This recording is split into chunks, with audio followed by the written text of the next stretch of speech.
আমি ভেবেছিলাম জীবনটা সহজ হবে, যেখানে সুখ মানে কেবল নিজের মতন থাকা, যেখানে মান অভিমান কিংবা প্রতিযোগিতা থাকবে না।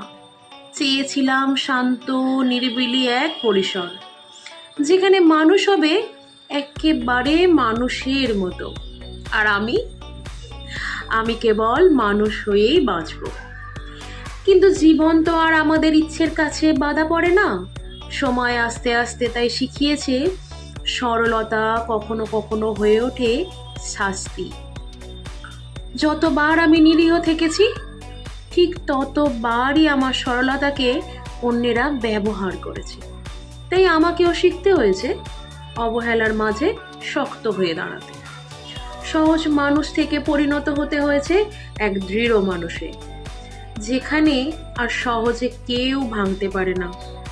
তবু